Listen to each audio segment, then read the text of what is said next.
ठाकुर पूरन सिंह की ललकार के बाद अब बारी थी जवाब देने की, और मिरकपुर के वीरेंद्र गुज्जर पीछे हटने वालों में से नहीं। सामने कैमरा था और जुबान पर साफ शब्द, चुनौती को कबूल कर लिया गया। अब देखिए कैसे वीरेंद्र गुज्जर ने ठोक दी चुनौती, बिना किसी डर के, पूरे तेवर में। अभिवादन आप सबका, मैं हूँ प्रशांत त्यागी। पश्चिम उत्तर प्रदेश की राजनीति की बात करें तो यहाँ पर एक ऐसे नेता हैं, किसान नेता उनको कहा जाता है, ठाकुर पूरन सिंह, जो लगातार बयान दे रहे हैं और एक के बाद एक उनका बयान आ रहा है, जिसके बाद कहीं न कहीं हंगामे की स्थिति हो जाती है। कल उनका एक सोशल मीडिया पर बयान होता है जिसमें वे कहते हैं कि जगह तय कर लीजिए, स्थान तय कर लीजिए और एक और प्रक्षेत्र हो जाने दीजिए। जिस तरीके से ठाकुर समाज को टारगेट किया जा रहा है उस पर वो नाराज भी हैं और कह रहे हैं कि मुगलता दूर हो जाएगा ऐसे लोगों का जो समाज को कहीं न कहीं राजपूत समाज को टारगेट करने का काम कर रहे हैं। इस तरीके से उन्होंने कुरुक्षेत्र बनाने की एक बात कही कि एक और कुरुक्षेत्र हो जाने दो। हम गुज्जर समाज की इसको राजधानी कहा जाएगा, जिस हम गांव में मौजूद हैं। मिरकपुर ये गांव है और इस गांव तपोस्थली के नाम से ये गांव प्रसिद्ध है और सहारनपुर ही नहीं, पश्चिम उत्तर प्रदेश का ये एक अनोखा गांव है जहां नशा नहीं किया जाता और शिक्षा पर यहाँ पर विशेष ध्यान दिया जाता है। इसी गांव के हमारे साथ एक गुज्जर नेता हैं जो प्रणव चैंपियन के मामले में भी लगातार सक्रिय रहे। हम उनसे बात करेंगे कि जो ठाकुर पूरन सिंह का बयान है, ये सामाजिक दृष्टि से कितना एक मैसेज इसका जा रहा है, समाज के अंदर क्या इसका मैसेज जा रहा है, ये अपने आप में एक बड़ी बात है। तो हम सीधे चलते हैं चौधरी वीरेंद्र सिंह गुज्जर के पास। मिरकपुर गांव से बाबा फकीरादास की तपोस्थली से हम सीधे बात करते हैं चौधरी वीरेंद्र सिंह जी से। नमस्कार जी। जी नमस्कार, कैसे हैं आप? बहुत बढ़िया जी, आप ये जो ठाकुर पूरन सिंह जी का जो बयान आया है, उन्होंने कहा है कि एक और कुरुक्षेत्र हो जाने दीजिए। कभी हमें मुगलों को बताया जाता है कि मुगलिस्तान है, कभी कुछ कहा जाता है कि एक बार इतिहास लिखा जाना चाहिए। तो क्या इशारा कर रहे हैं चौधरी साहब में कि एक कुरुक्षेत्र और बन जाए? क्या पूरा मामला है, क्या चल रहा है? देखिए प्रशांत जी, बड़ी अच्छी बच्चों वाली हरकत कहें इसको, जिस तरह का उनका बयान है। और मुझे तो ये लगता है ये बयान ठाकुर पूरन सिंह का नहीं है।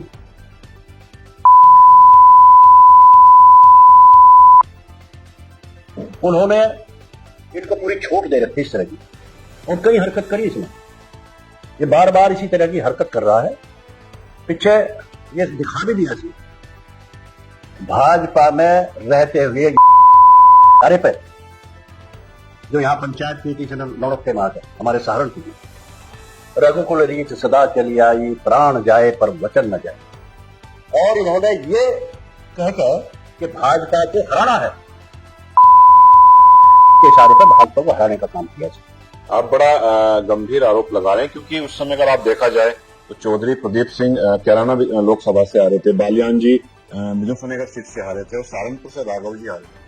तो ये आप इस तरीके का आरोप लगा रहे हैं, लेकिन अब तो वो कहीं ना कहीं नाराज नजर आ रहे हैं सपा को, जिसको समर्थन दे रहे थे 2024 के लोकसभा इलेक्शन में कांग्रेस को। अब उसी पार्टी से वो कहीं ना कहीं महाराणा सांगा के मुद्दे पर नाराज नजर आ रहे हैं और कह रहे हैं कि 2027 में अखिलेश यादव को सबक सिखा देंगे और जो भी अलायंस होगा, चाहे वो कांग्रेस का हो, चाहे वो कोई भी राजनीतिक दल हो, उसको सबक सिखाएंगे।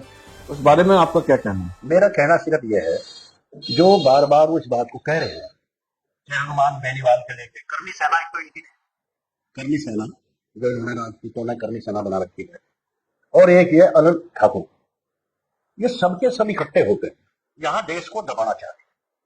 सर्व समाज एक तरफ कर दिया उन्होंने और राजपूत सेना एक तरफ कर दी। योगी आदित्यनाथ को चेहरा मानते हैं क्योंकि सत्ता में बैठे हुए हैं। योगी आदित्यनाथ सत्ता में है, जिस तरह बार बार कह रहा कि मैदान छोड़ दिया, हमने कर दिया। योगी आदित्यनाथ को एक काम करवा, मुख्यमंत्री के पद से इस्तीफा दुआ के उन्हें एक तरफ कर दो और तब देखवाइए ना इनका बुलवा है। तब एक शब्द भी मुंह से इसके नहीं निकल सकता, जिस तरह ये चैलेंज देकर कह रहा सबको, और ये दिखा भी दिया। जिस तरह करनी सेना ने, अनिल ठाकुर ने और वहां हनुमान बेनीवाल को चैलेंज किया था कि फला तारीख को हम जाएंगे बुलडोजर लेकर, वहां ध्वस्त कर देंगे सब कुछ। क्या हुआ? पूरे देश ने देखा टाए टाए फिस, क्योंकि हमने तब भी कहा था अगर तुम बुलडोजर लेकर हनुमान बेनीवाल की तरफ को चलेगा, जिसने इतिहास की बात को कहा है, इतिहास में स्पष्ट लिखा हुआ है, देखिए उसने यही तो बोला मेरा कहने का मतलब आपसे यह है चौधरी साहब, जिस तरीके की बात अभी चली है, क्योंकि 2017 के अगर आप परिप्रेक्ष्य में जाएंगे, 2017 में बीजेपी जब सत्ता में आई थी तो वो आई थी एक नरेंद्र मोदी के चेहरे पे। मुझे याद है कि मेरठपुर में, वही गांव मेरठपुर था जहां नरेंद्र मोदी ने एक लाइव कॉन्फ्रेंसिंग के जरिए लोगों से बातचीत भी की थी गाँव वालों से। और लेकिन अब ये जिस तरीके से कि जातीय संतुलन, जिस तरीके से कि जातीय परिस्थितियां बदलती जा रही हैं, जातीय नेताओं के जो ये बयान आ रहे हैं इस तरीके से, क्या समाज के हित में क्या? भाई मुस्लिम हैं, आप ले लीजिए, मौलाना है उनके, वो तो इस तरीके की बयानबाजी नहीं कर रहे आपस में कि भाई तेली हैं, गाड़े हैं, अंसारी हैं। लेकिन इस तरीके से जो ये बयान आ रहे हैं कि भाई राजपूत नेता हैं, गुज्जर नेता हैं, ब्राह्मण नेता हैं, त्यागी नेता हैं, लेकिन ये जो एक जातीय जो नेताकरण हुआ है, जिस तरीके से एक सामाजिक पहलू टूटने का, एक सामाजिक, इससे तो सामाजिक बुनियाद खत्म हो जाएगी। तो इस बारे में कुछ सोच मंथन करना चाहिए, नहीं करना चाहिए, विचार करना चाहिए कि भाई इस तरीके से ना हो आपस में। पूरा देश एक तरफ है, पूरा देश, सभी जाति के लोग नहीं चाहते कि हम आपस में टकराव करें। सभी चाह रहे कि देश को मजबूत करने की तरफ को हम चलें। पहले इतिहास में जो हुआ हो गया, बड़ों ने जो कर दिया। अब देश को इकट्ठा होकर हमें, जैसे आतंकवादियों के खिलाफ, पाकिस्तान के खिलाफ हमें लड़ाई लड़नी चाहिए। लेकिन उनका इन्हें कोई गम नहीं, कोई आतंकवादी घूमो, कोई पाकिस्तान कुछ भी कर दे, इन्हें तो सिर्फ इनके दिमाग में तो यह है कि तुम्हारा डंडा पूजेगा यहाँ, और डंडा पूज के तुम सबको, इतिहास को भी दबा दो, इतिहास को भी खत्म कर दो। जो तुम्हारे सामने बोलने की हिम्मत करे उसको डराने का काम करे। ये इन्होंने कसम खा ली इस बात की। और ये किसी के जरा सा जुबान छेक रहा ना, जिस तरह जुबान छेकती होती, ऐसा नहीं कि सबको बुरी लग रही वो बात, सबको चैलेंज किया, सबको बुरा लग रहा है, सबको चैलेंज कर दिया कि जो आदमी हमें इतिहास के बारे में जो बोल रहा है, जो इतिहास में स्पष्ट लिखा हुआ है सारी चीजें, चाहे वो हनुमान बेनीवाल ने कहा हो या रामजी लाल सुमन ने कहा हो, जो इतिहास की बातें उन्होंने बोली है, तो क्या तलवार के बल पर उनको दबा देने का काम होगा? क्या इतिहास को तलवार के बल पर दबा दिया जाएगा? क्या किसी को बोलने की हिम्मत नहीं है? और ये यहां तक कर दिया इन्होंने, देखो कितनी बुरा हाल कर दिया। आज SC ST OBC को ये मंदिर पर चढ़ने नहीं दे रहे, घोड़ी पर चढ़ने नहीं दे रहे, और चैलेंज कर रहे हैं, इतिहास पर बोलने नहीं दे रहे। ये कहां तक जाएगा? ये लड़ाई अब इन्होंने शुरू कर दी, चैलेंज देकर। और एक भी कोई राजपूत समाज का उसके खिलाफ ये नहीं बोल रहा आज तक कि तुम ये क्या बोल रहे हो, क्या ये सही है या गलत है।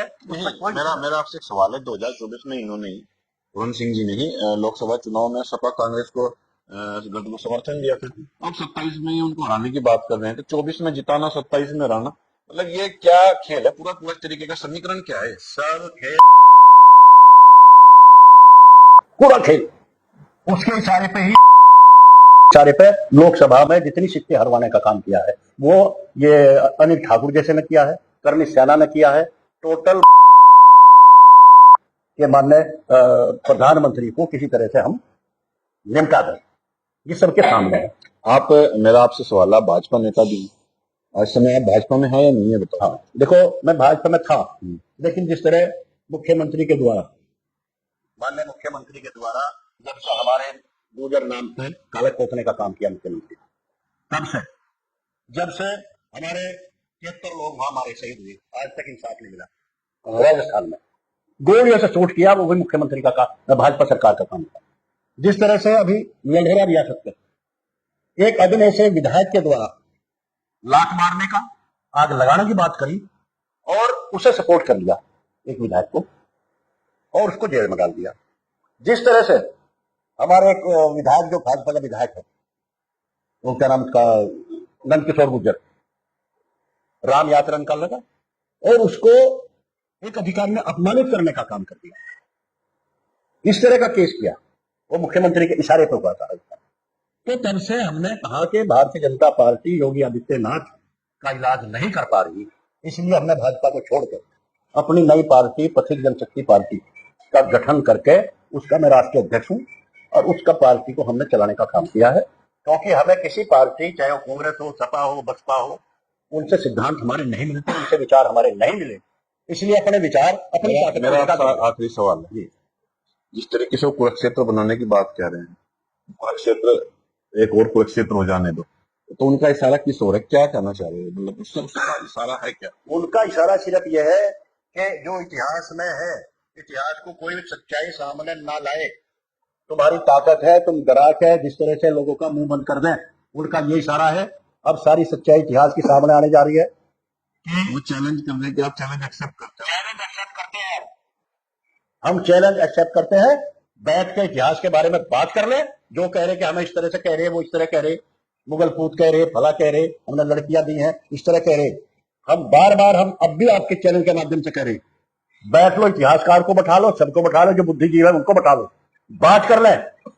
और अगर सच्चाई इतिहास में यही है जो हम कह रहे हैं, जो है वो सुनना नहीं चाहते, तो फिर सजा उन्हें मिलनी चाहिए। और अगर सच्चाई हमारी बात में है और हम झूठ बोल रहे किसी बात को लेकर, तो हमें सजा मिलनी चाहिए। और उसके बाद भी हम नहीं मानते, फिर भी चैलेंज करे तलवार दिखा के। अखबार बेनीवाल ने चैलेंज किया, रामविलास सुमन को किया, जिस तरह SC ST OBC को तलवार के बल पर दबाना चाह रहे, तो वीरेंद्र गुज्जर अध्यक्ष पथिक जनशक्ति पार्टी चैलेंज करता है। और हम पूरी तरह से तैयार हैं, जहां चाहे जब चाहे, ऐलान है, जिन्हें तलाश कर लो, जिन्हें वो तलाश करेंगे, जिन्हें वो फाइनल करें, और आवेंगे हम लोग।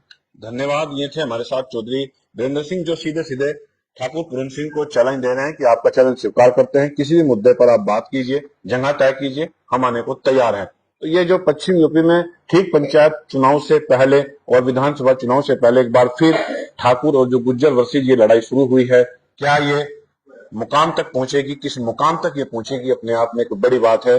अब आने वाला समय देखेंगे कि क्या इसका असर 2027 के पंचायत चुनाव पर पड़ता है, और क्या ये सामाजिक जो विद्वेष आपस में शुरू हुआ है ये रुकता है नहीं रुकता है, अपने आने वाला वक्त ही बताएगा।